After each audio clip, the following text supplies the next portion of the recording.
abandoned families, friends, and work to come to the place where we can purify ourselves and properly prepare for the final war. Every Jew who came along did so to get close to the right way and to stay away from the sons of darkness, evil people. Among them you will even find high priests from Jerusalem. He who believes in our way is the Son of Light, and when the final war begins, all our opponents will be destroyed. But in the meantime, here in this holy place, no one can distract our minds from worshiping the Lord. We don't possess much, and the little we have we share equally. The good Lord, He supplies us with all our needs, even in this barren desert. This morning, while working in the date grove, a neighbor from Enot Kanden, a 5-hour walk from here, passed by. He told us of the bitter end of one John the Baptist, whose head was severed by King Herod. Suddenly, I remembered we too had one by the name of John. Years ago, he came to us and requested to volunteer.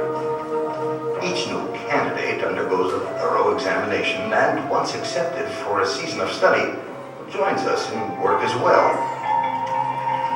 At the end of 2 years' time, just before becoming a full member, he arose, broke his vow to Yahweh, and left.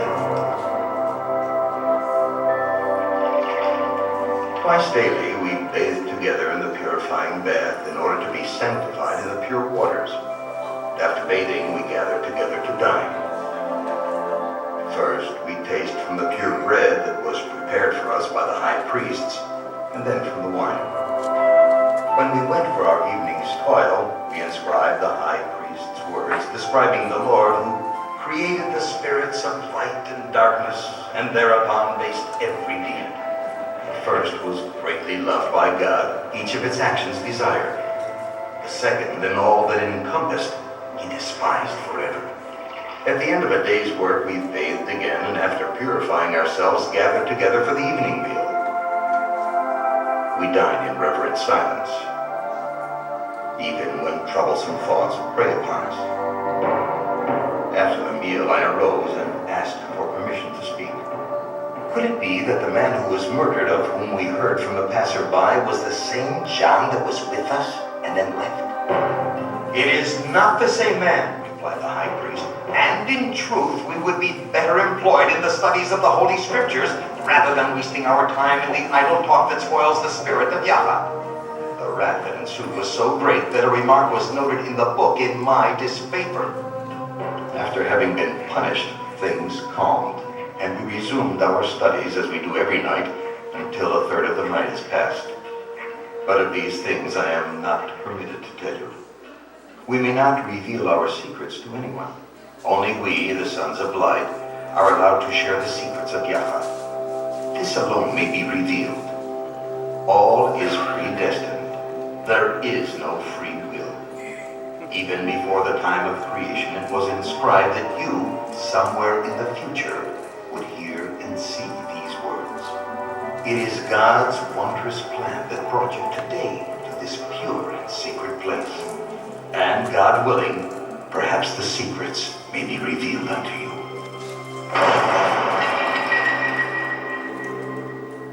In the year 68 CE, just before the Roman army arrived in this part of the country, members of the Yahad hid their writings and put them for safekeeping in the caves surrounding us.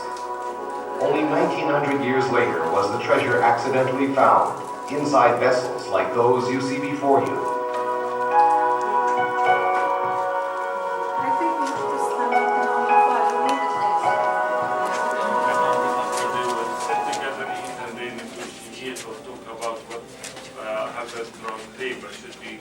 Mainly of the religious work that they've done. The scholars or the archaeologists, when they uncovered the area over here, they found lots of pottery over here. Now, pottery is very important for excavators because they can do the carbon-14 test and they can know from which era the object is coming from. Now, coming to the place over here, they found that they were talking about 2nd century, 1st century BC and 1st century AD. But also, at that time, we know that we have different people living on this land. There were the Romans, the rich Jews, and the poor Jews. So then you identify the pottery that you are getting. So if you have, for example, nice pottery that was decorated with animals or naked women and used the color of non-kosher animal, that means that they were Romans or Gentiles. If they were decorated with geometrical art, as well as using kosher ink for the, taking it from the animals, because they're animals, it will be rich Jews. However, over here there were humble people, there were poor people. So they had lots of pottery found, and that's mainly because they do not mix dairy food with meat. But you can see that the pottery is not decorated, smaller in size. Alright, so this is the library or the scribe's room, where you have a long bench, stone bench, where the first one will write the scroll, the second one will revise it, the third one will re-revise it, and the fourth one, which the high priest will prove it. And if it is true, they will roll it and put it in the jar. The size of the jar will tell you the width and length of the scroll. Why is it that important to be revised many times? Because you are talking about the words of God. And if there is any mistake, you cannot correct the words of God. You will burn it totally to make sure that it will not be used by any other person and claiming that this is a right copy. Because in Aramaic it is very complicated. We have similar letters and similar words. So if you change one letter in a word, then you change the whole context. If you think in English, for example, if you have a letter N and you have a letter L on it, and they attach, it will become an H. If you have L and A, it will become a D. But in Aramaic, it's very hard to discover that it is a mistake. You would think that the meaning, the word means what is written, and not that there was a mistake, because you have many similar words. One little change in it. The scroll itself, it should be from a kosher animal, the skin, and the ink would be extract from the bones of a kosher animal as well. Just before leaving the place, you heard about John the Baptist and the ministry. You have to understand that the state of Israel in 1948, when they were established, they agreed to have all the organizations that they already existed before them. So for example, we have the Catholic Church before that, we have the Greek Orthodox, we have the Armenians, Muslims, Sunnite only, and so on. Any new church, like the Southern Baptist Church, they were not here, they couldn't start a church or build anything in this country. And because they wanted to have a link for them in this country, they funded this place, and they put a condition that they would link John the Baptist to the Essenes or the Yahad community. Now, the people who were living here, they were generally poor people. It is very hot in this area over here, and very dry. So they were wearing as less as possible, eating what they have, mainly the palm trees, eating dates, or any of the animals, the wild animals that they have over here. So if you are talking about any person who was living in the Judean desert during that period of time, they must probably live the same style of life. But that does not mean that they all were Essenes, or they were all zealots, or they were all sick people, and so on. Okay? Anyway, throughout the excavations, they also found over here, you can see in the windows, sandals, palm basket, very important basket.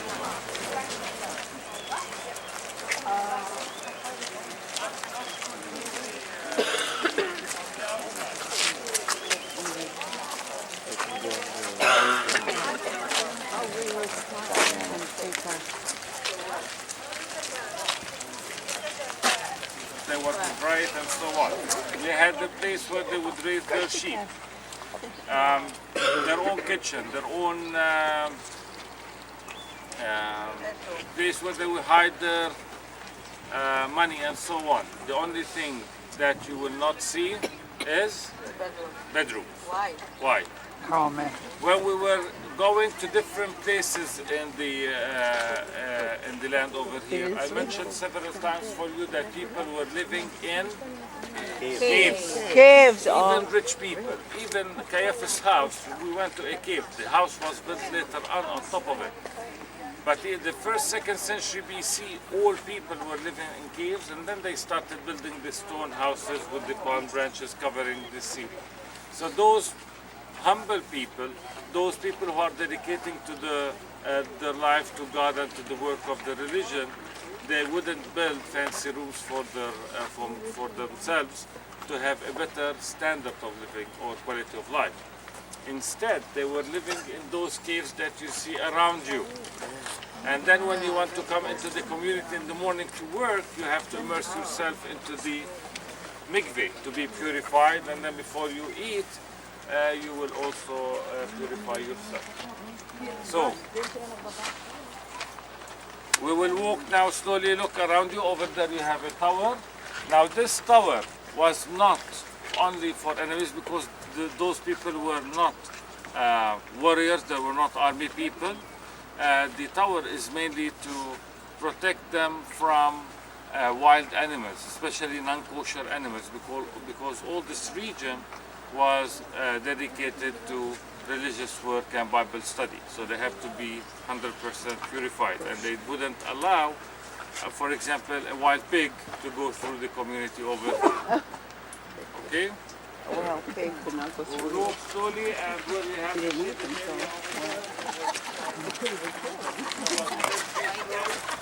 how wide. Now what's down there? Up here, purified. Before you... I don't think I want to go purify myself in there. Ito, ano lang ito? Ulit. Si Mami kasi humili.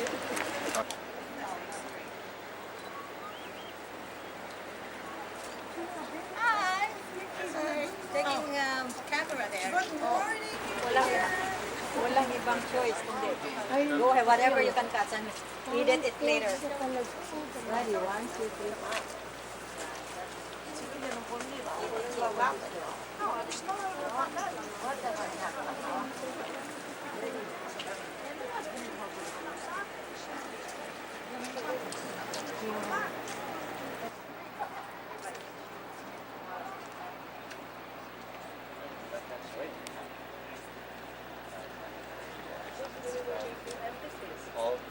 It's gonna rain in Jerusalem most of the time. How come they have so much ritual back? So many people? They want to take a bath all the time again. At least twice. Or maybe a lot of people? I think they have to wash all the time, especially Twice. if they, Twice a day. Twice, yeah. especially if you're at the trial. Hallelujah. La la.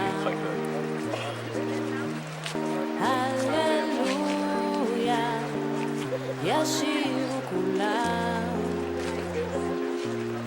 Bemilacha bodedah.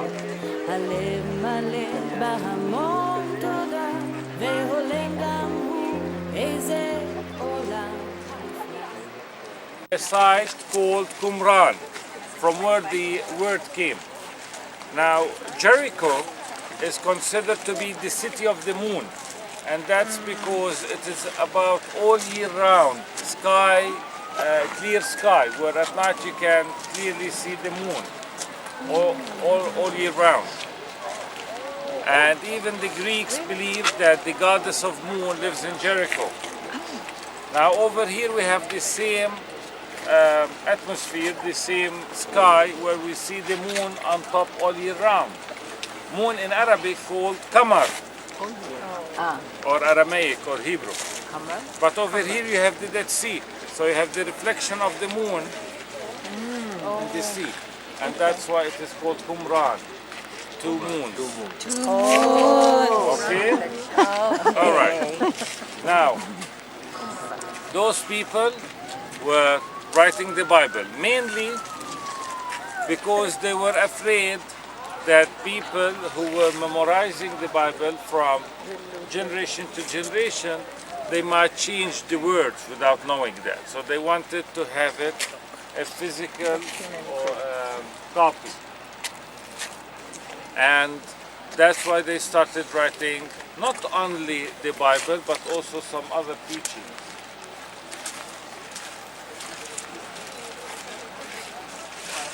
We do not know whether they wrote it for us. We found it, yes, but we do not know if they wrote it for us.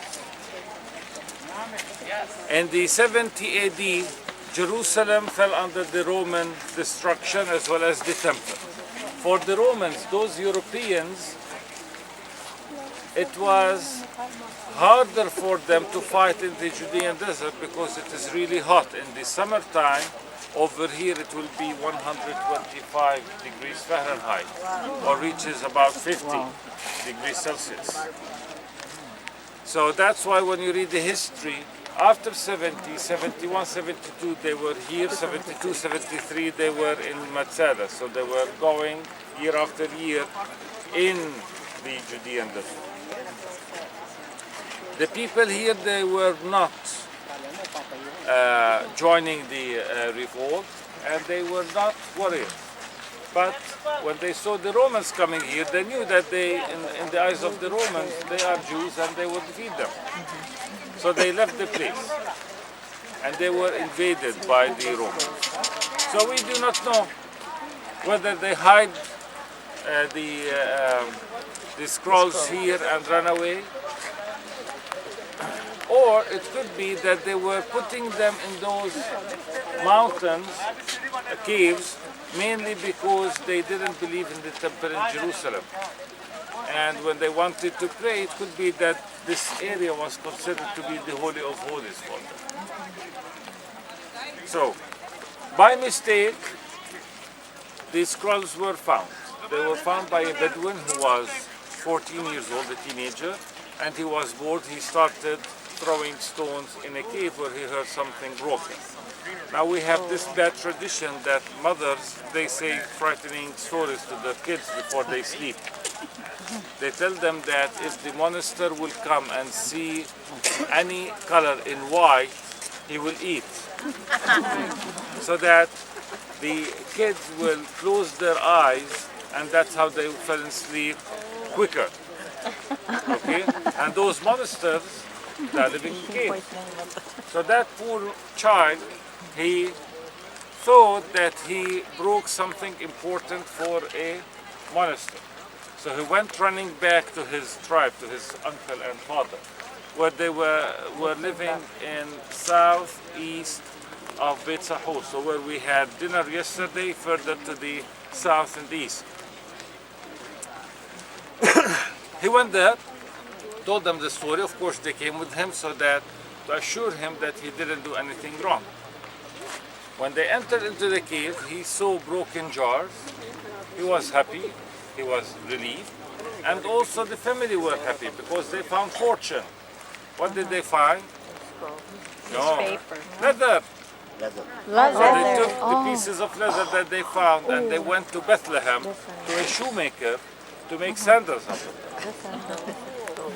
For our good sake, that shoemaker, he was from the Christian, from the Syriac church. And the Syriac, they are now in Syria and Iraq area, the Church of Antakya. They up till now use the Aramaic alphabetics in their churches. Now that man was not educated, but he felt that the scrolls, they had something to do with the church because he sees the writings over there under the icons and the Bible and so on. He went to the bishop and he gave him a piece of the scroll.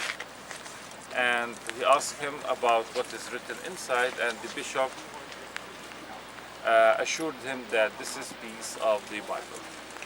Then rumors, and that was in the year 1947, rumors came back to Bethlehem that bishop sold that piece of fragment of the scroll for $500,000 in New York, So that shoemaker went to the Bedouins and he took all the leather from them and he gave them a pair of sandals for free. And then he started dealing with antiquities. Yeah.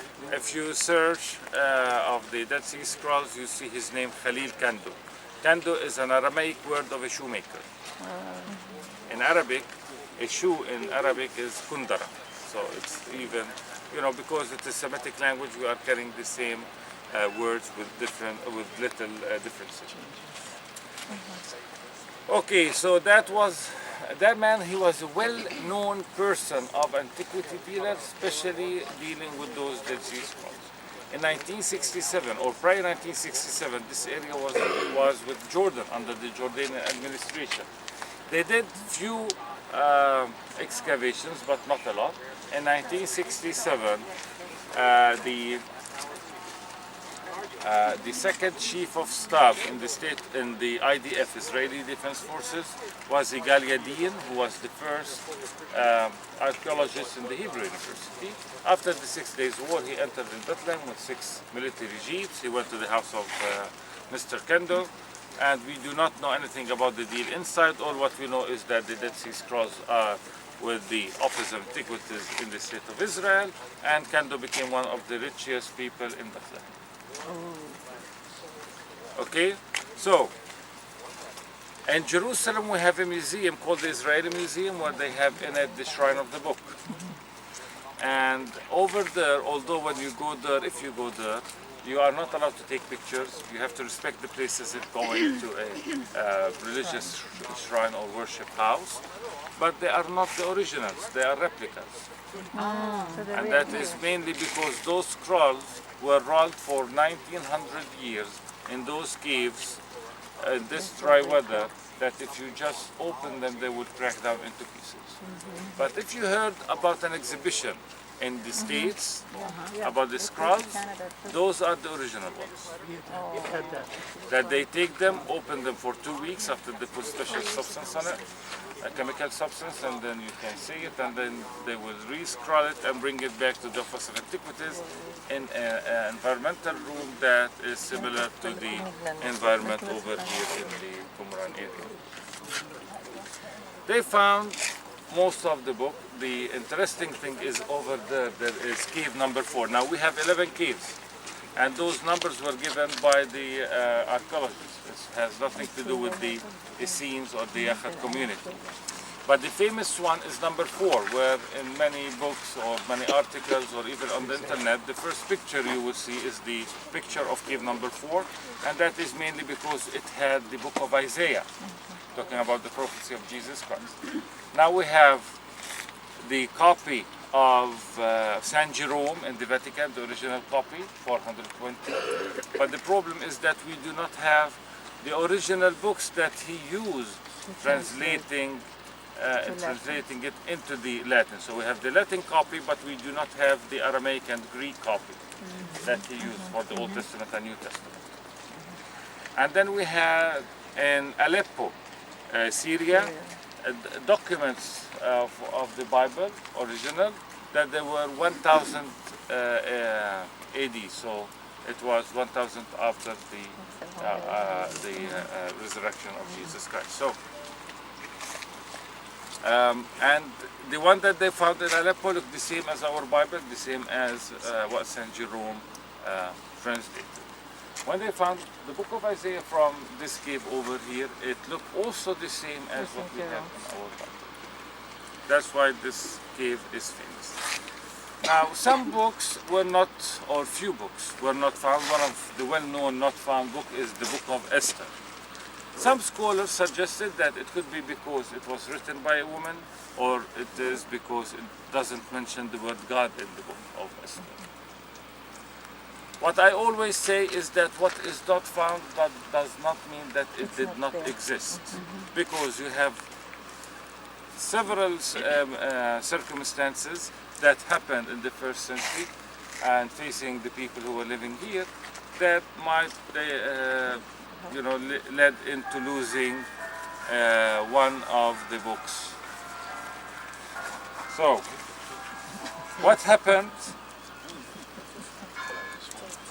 is that, first of all, you are, let's say that you are part of the Essenes and you are seeing the Romans coming. So the first reaction you will take, either you will run away Or you will hide. or you will hide. But if you have something important, either you take it with you Or you hide. or you keep it in the cave, or it could be that you were captured by them and the scrolls were taken, torturing you, they were burned, or they were taken by those Romans and they were made, you know, Firewood. whatever they wanted to do with the leather.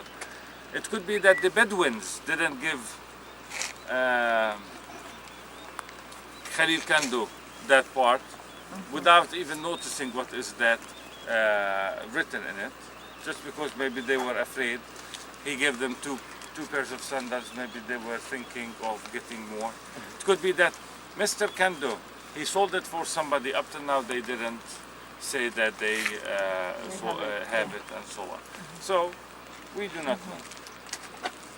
Israel, they are all the time afraid nowadays. Israel nowadays, they are all the time afraid of what we call the demographic battle between Jews and Arabs in this country, and they started bringing Jews from all over the world. Now, for the Canadian Jew or for the American Jew, it is very hard to convince them to leave the States or Canada and come and live over here. But some other countries, they are living miserable life, so it was easier for them to bring them over here. As an example, the Russians and the Ethiopians in the mid-90s.